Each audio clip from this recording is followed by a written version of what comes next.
Hello, good afternoon. It's fantastic for us to welcome Nikki Iles to our Ivors Academy New Music Forum interview series.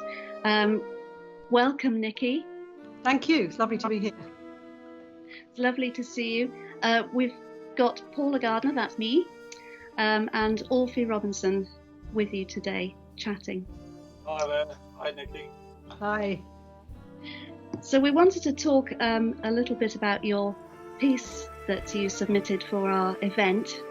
So the Wild Oak, which was just such a beautiful piece. I played it, and the first thing I thought was there was a great sense of humanity in it, but a great sense of craft. Really, really beautiful piece. So we were hoping to talk to you a little bit about that piece in particular, but about your sort of composing processes in general as well. So first of all, if we can start with Wild Oak, wondering what your influences and where you started with that. Well, initially it was a commission from the National Youth Jazz Orchestra, and it was for an album featuring women writers and performers. So this was for a recording quite recently, and I was trying to think where to sit on that, and maybe the women that have inspired me. Well, musicians first and foremost, of course, but they happen to be women. And Geri Allen is one of my heroines for all sorts of reasons. I'll never forget the first time I heard her on an album called Etudes. And I obviously didn't want to copy any of her music, but definitely wanted to write a piece that was dedicated to the essence, maybe, of her music.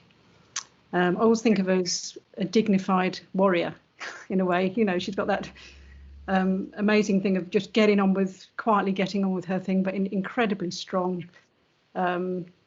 no fuss, and kind of moving the music forward. And she's such a great musician, still underrated, I think. You know, she sort of bridges the mid-century jazz, bridging that thing onto the future and the sort of diversity of the music now. But she always held on to, which I love, and this is something I feel myself, always holding on to the roots of the music. So the Oak is, she was brought up in Detroit and played Motown and all that kind of thing. So she has that thing, but she moved forward with the music without losing her identity, but with all this freedom. So that was my starting point. And so that the opening of the piece, actually, because she has a wonderful sort of palette of brooding harmony. So, and the thing you said about the humanity, I always feel that with her playing. So again, I it's my own take, a sort of lament for Geri, the opening. But then the second part, which is more up tempo, the first tune I heard was Lonely Woman on that album, Ornette Coleman's Lonely Woman, which starts with that lovely open D drone. So I decided, I'm not going to start with harmony. I'm a piano player, easy to do. So I started with this very open pedal and just started with a line, really, a bit like that tune. So although not copying, but that was the initial thing, and then built the whole thing, and then two lines come in, and the whole thing kind of emerged from that idea. So that's how I started. Wow, that's really interesting. I was lucky enough to see Geri Allen play in Cardiff in our tiny jazz club. Are you joking, really? No, I really, with Dewey Redman, Charlie Hayden and Paul Motion. Fantastic. Well, I saw the trio many times, but yeah, I got it with Dewey. Oh, fantastic. Yeah, lovely. Kind of interesting for me because I've just recently directed a student over to listen to Geri Allen. I was fortunate to meet her a few times, and she had a quiet dignity that obviously came alive. Yeah. Her playing. Every time it was kind of like, oh wow, this is the same person I've just been speaking to, this thing, but she has her own. I don't know if you've seen the Kansas City film. No, I haven't. No. Robert Altman, I think was the. Oh yeah. Okay. And there's a whole side to it that covers the jam sessions, the famous Kansas City jam. Oh, of course, yeah. And she plays a character in there.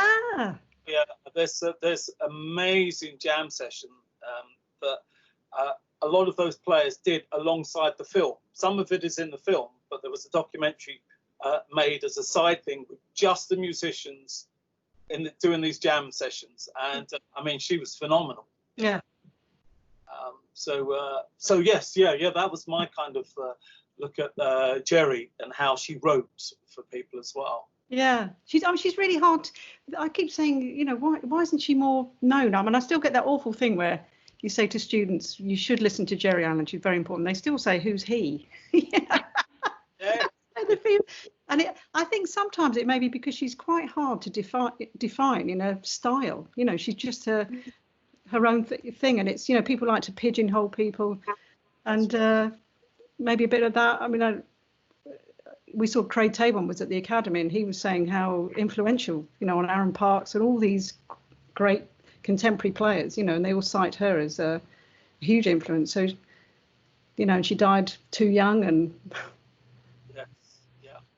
you know, and maybe again her music is it's quite mysterious, and there's lots of space in it, so it's, you know, it's quite hard maybe to play without any experience. Maybe I don't know. It's because you have to have a certain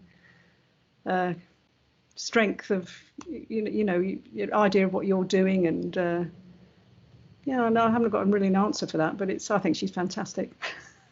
Yeah, and I mean, interesting what you say about the space, because that's another thing that I felt about Wild Oak, is that it's so spacious. That's not a good word, but it's kind of, there's a sort of a sophistication in as much as it's not trying to give everything away at once. It really takes its own time. It takes the time it needs. And I think that really draws you into listening to the piece. It's an interesting thing, because I think somebody like Gil Evans, who I love, you know, it's quite it's very sophisticated sounds and everything, you know, the voicings and the orchestration, but often he knows how to, you know, it's that thing of using less ideas and doing more with them than too many ideas, isn't it? And often as I get more experience, you know, I do more writing, I often go back and take a load out. You know, even that first tune, I was ready to, when the up-tempo tune comes in, I was ready to kind of write other things in there with the harmony, and I had to stop myself and think, no, it's about lines, you know. And so it's clarity, isn't it? And letting things unravel is almost like an improviser would. Well, that brings me to the question, how does improvisation inform your compositional process? How much of that is just, you've got an idea for like, or you just sit there and let it grow organically and then come back and look at other things, other aspects? Well, a bit of both of those things. I think at the heart of it is improvisation at the start. I mean, it's always been, you know, it's where ideas, you know, we're improvisers, so we're used to developing motifs, being able to on the spot and spontaneously develop ideas, turn things upside down, and, you know, play with ideas. So that's very natural to us. I think we're lucky in a way. We don't have to sort of necessarily always use systems. Sometimes I'll do something like I'll give myself a parameter, you know, which might be actually the same as improvising, wouldn't it? You might say, think, right, I'm only going to play within a few notes. It's the same sort of thing. So it is at the heart of it. Yeah, very much so. But you know, you kind of get some technique, you know, and learn a few things like that, which is good. So you can stretch things, or think about, I need an interlude here. So, but still at the heart of it is, I play a lot, and then I go away, have a cup of tea, come back, and then you come back afresh as though you're on a gig, and then invariably something will come. How important is swing feel to you and your writing for large ensembles? Well, Well, I think where I came from, I mean, obviously the music's Afro-American, and we all know and love all those musicians. And I did start, my dad was listening to Nat Cole, Oscar, Ella, all those people. So I love that music, and I know, again, people pigeonhole me, think I play with more modern players, or I don't fit in. Again, I like playing with Dave Green, who played with Sonny Rollins. He's amazing, but I also love playing with the younger people that maybe don't come from that starting point. So at the heart of me is that's there, and I'm not embarrassed about that. I want to still, and one of my favourite bands, I started off with Basie and still go back to the it's the call and response nature of it all, and probably the biggest influence on me is Thad Jones, Mel Lewis. At that time when you're kind of really getting into it, and also not just the writing. It was they decided to have a mixed race leaders, which there's not that. And when you think about groups now, I mean, I only was reading up about them quite recently, and I thought, blimey, yeah, there was a woman in the band, and this was in the 60s, amongst all that, the race, stuff that was all going on. But I think the music, it had at the heart of it the groove, but then there was sophistication in all the voicings, but the small band was at the heart of it. And I think, again, for me, the improvisers shaped the music, so you can't get away from. So swing's still important to me, but it maybe not in the. I might not sound like Basie. I can't. It's so good.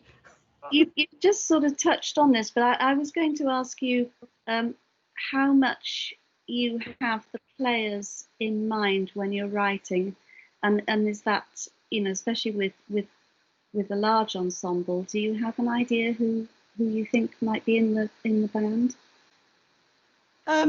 Yeah, I mean, on the whole, I love to write I always have, and again, the bands I love, Ellington, Carla Bley's band, Kenny's band, all those bands write for individuals, and they may not be the best readers or session musicians, but they bring character, and they're part of the compositional process. They're, part of the writing and the sound. And I know players that have a certain thing that can take the music somewhere. Somebody like Mike Walker, he can lift the roof off, not that he has to do that. He can also play incredibly sensitively, but I know that they can make those things different every time, and I think, I do very much write with it. And I'm in the band at the moment. I've got, people that I've known for 40 years, like Mike and Richard Henry and Andy Schofield, I knew in the creative jazz days. He's coming over from Prague. But I've also tried to use a few younger players, 19-year-old trombone player I'm teaching at the moment. He's in the band. Henry Lowther, who's 76. Again, the mixed generation, Tori I've known, and Karen Sharp, I've known them I taught Tori, and, so they're people in my life, and that's actually brings more to the music because you know them in a way, for me anyway. It's interesting, isn't it? Because I think part of maybe composing for jazz, you have to have a sort of a trust in your players, because you hand so much of the process over to them. Yeah, I mean, it's kind of dangerous, isn't it? Leave lots of space, but you've got to. I mean, I learnt this pretty early on, because you can write some tricky things, but you have to let go of the music and actually have faith, and often the musicians make the music better. It takes it to places you may not have even thought of, and but you have to leave. It's a fine balance, isn't it? That kind of because you want to do the writing is part of that as well. In a bigger ensemble, you've got 18 people to keep in check. But I think I don't know, sometimes Maria Schneider does this very well. You don't have to always have those islands of that for solo where people just show off or whatever. You can have those places in the composition where people can blossom and do their thing, but by cleverly, maybe the kind of backings you write, you can actually shape their solo to where it might be going in the distance. especially if you're writing longer form. So, you know, that can be good as well. Absolutely. So, you know, looking out and looking for stimulus for writing, maybe at the moment we have lots of things happening in the world, which should keep us occupied for a very long time, right? How much does that kind of inform things that you do and think about when you're composing? Well, I think you know, you've got to gather up your life experience, haven't you? And that's what I mean. For me, I find it much easier to write about that than music for its own sake. So I look back. I mean, actually, the most recent thing, I went for a commission, COVID-19 commission, which I had a terrible struggle for the first 6 weeks. I think we all had the virus, we think. And just the shock of all the work gone and not playing. And I just threw in a score to this, the International Association of Jazz Composers and Educators in America, not thinking anything, you know, and I got one of the commissions, which is fantastic. And it was only $500, but it actually got me going, you know. And the piece is called A Caged Bird, you know, and I didn't want it to be negative, but it's kind of that. It's the whole thing of feeling really trapped and not being able to do anything, but then the whole thing of the coming out of it at the end. So that kept me going. You know, I came to the piano, you know, not wanting to play for myself, but actually, so that was great. I've written, I mean, I don't always write about politics at the front, but I know the bands I've loved, like the Liberation Orchestra, it's been very important. But I've written, thinking about Ellen Wilkinson, who was a Labour MP who marched the Jarrow, you know, the Jarrow marches. She was responsible for changes in social welfare, and it was a commission from up north. And so things like that I really want to write about, you know, and people and life. So yeah, it does inform I mean, a lot of the stuff is quite programmatic, I think. But Barbara Hepworth, A.S. Byatt, short stories. Quite a lot of women, I'm thinking. Jerry Allen. Anyway, yeah. Okay. Yeah, because I think, well, who was it? I had a conversation with a student again, and it was about finding ideas for pieces. So yes, we can, you know, play an instrument and write and whatever, but what's the story? What are you trying to say? You know, that sort of thing. And it was about, is it important to have that at various different times, or all the time, or none at all? You're aware of there are things happening, but maybe your music is a kind of distraction away from that. You know, as a composer, these things that you think about constantly or not at all. And I think all the people that you mentioned are like yourself. You know, they use harmony in a certain way. They bring out these things. And I think one of the things that we spoke about was swing not being necessarily anything to do with jazz. Could be in any music. That's right. Yeah. This swings, you know. Yeah, absolutely. Do you relate to the idea of an artistic inner as well, you know, as a place to draw from? How do you mean an inner? Well, from inside you. So we've talked about external influences. Yeah, I mean, it's my take, I suppose, on these things. So I would say it's, yeah, I mean, the humanity thing, like you mentioned, I think, you know, is a big thing, I think, and not feeling, I want to be very honest in my music, you know, and maybe sometimes I do feel I straddle I don't know, I'm not right for one, you know, it's that thing where but I think I'm just going to keep going, you know, and I've just got to write how, you know, you write about your life, don't you, and how you feel. So definitely, for me, it's just honesty and, yeah, definitely. I mean, I suppose even though I'm writing something else, it's maybe my appreciation of, or when you're kind of relating to somebody, and it's like Barbara Hepworth and her she had quite a hard life with triplets. She was a sculptor and was married to Ben Nicholson, had a terrible relationship, had triplets, and still managed to be this work, and at the time I was kind of juggling it, so it's that inner thing of relating to a subject yeah.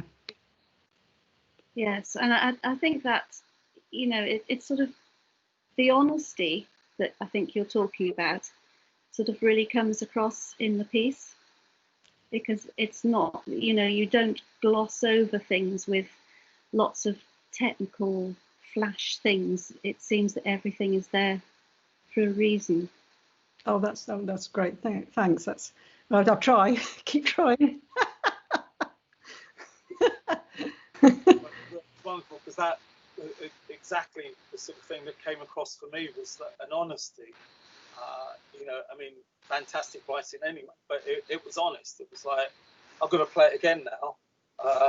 It was like, yeah, oh gosh, yeah, this section, that section, because it felt that you had touched on an inner well as well, and then finding out that it was written with Jerry Allen in mind, or Ornette, or whatever, those sort of things. But it was an honesty, storytelling. Yeah, it's a big kind of a tenet for me. Storytelling, the narrative. Yeah. Going and what you convey to the listener. Yeah. I suppose the players as well. Yeah, the players. Yeah. I think again with it's quite interesting because I'm just reading somebody's thesis actually on Maria Schneider, because I'm teaching a girl, really talented young. She's the NIJO chair now. She's got the composition chair. So we're having a few kind of things during this time to, just sending her a few things. And there's somebody done a thesis in Norway about Maria, and they were just, because her music's got massive story, and there's not the traditional form and normal big band structures come in, solos and I remember watching her at Ronnie's last year, and she had the Ronnie's big band were playing. So all great musicians, but some of them probably new to that kind of approach, And she was saying to Freddie Gavita, she was doing the piece called Hang Gliding, and she said, I don't want a solo showing bebop licks or anything. You're a hang glider. Play the hang glider. And it transformed, it transformed the sound of the whole thing and the storyline, and you were there, sort of hanging in the air and with these, and they love her because, she's very particular, but she also gives masses of space.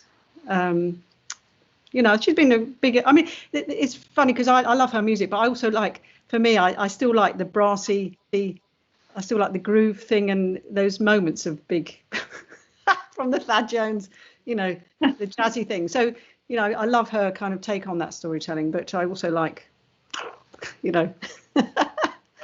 swinging. Yeah. So I also wanted to ask about influences in the UK. Yeah. Who were the sort of coming up? Who were the people that, inspired you? And when did you know that this was it? You were going to be a musician? Wow. Gosh.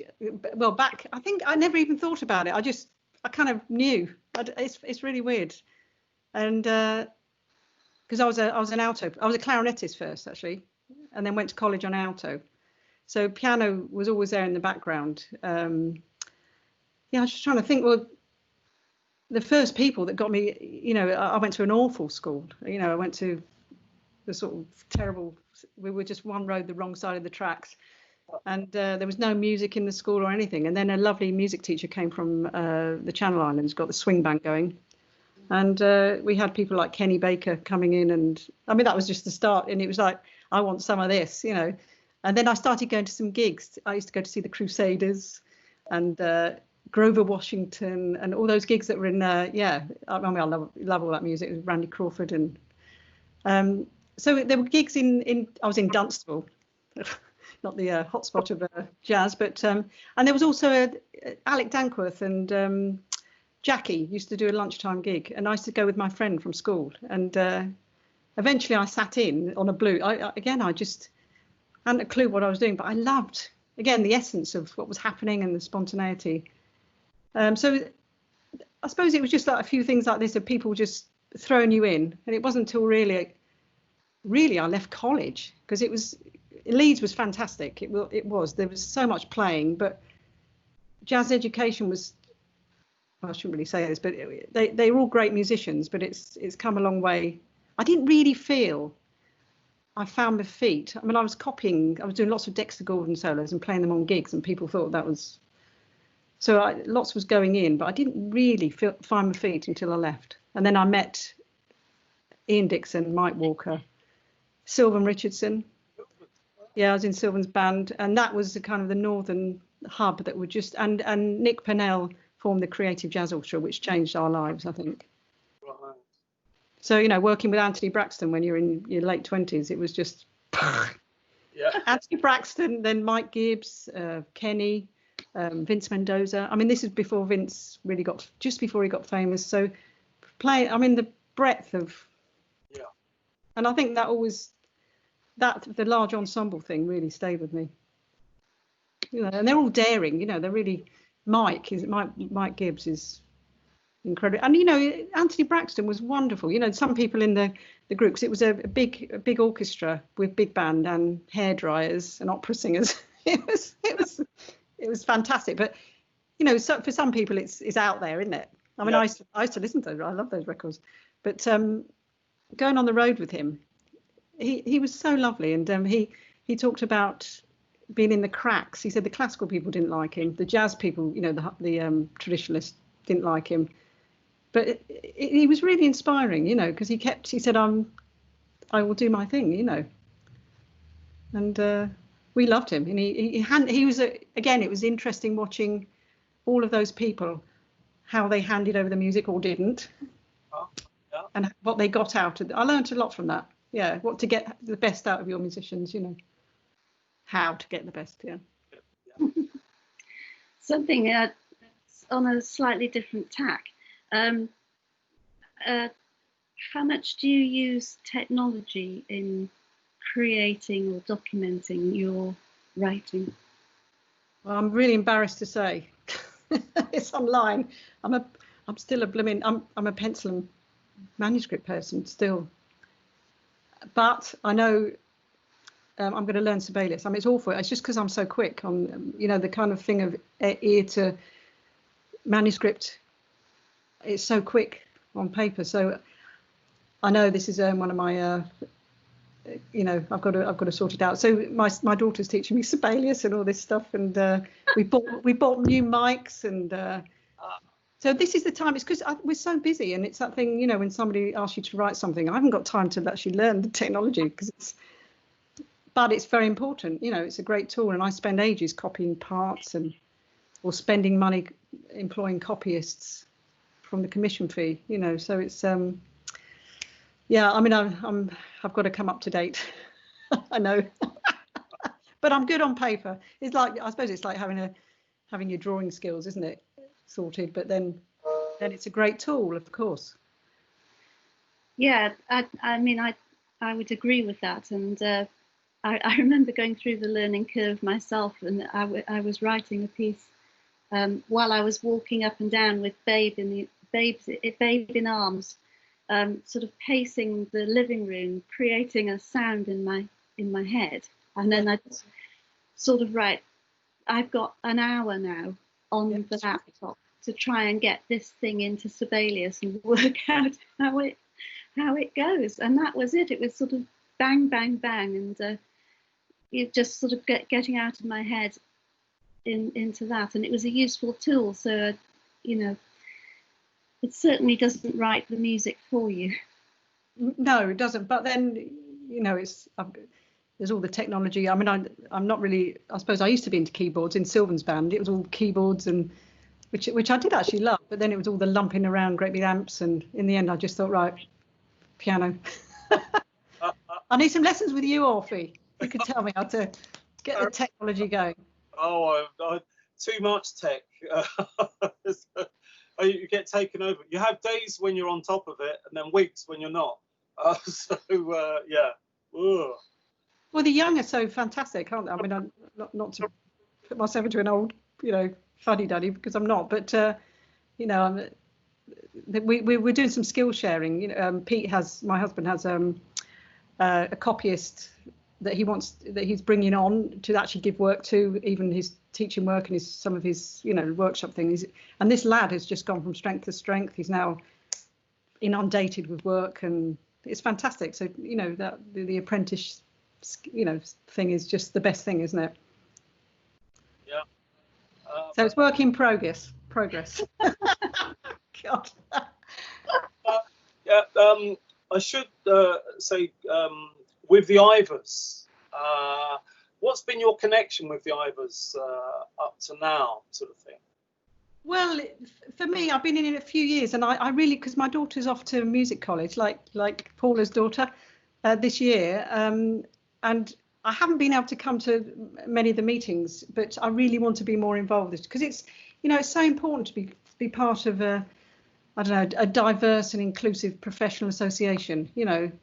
You feel represented, you're protected in terms of rights, you feel nurtured, and even celebrated for your work, with the gold badge. I was really honoured to receive that last year, and all this, all the thing right through, I mean, it's ongoing anyway, but especially through the pandemic, all the programme of events and the resources and sharing ideas and insights.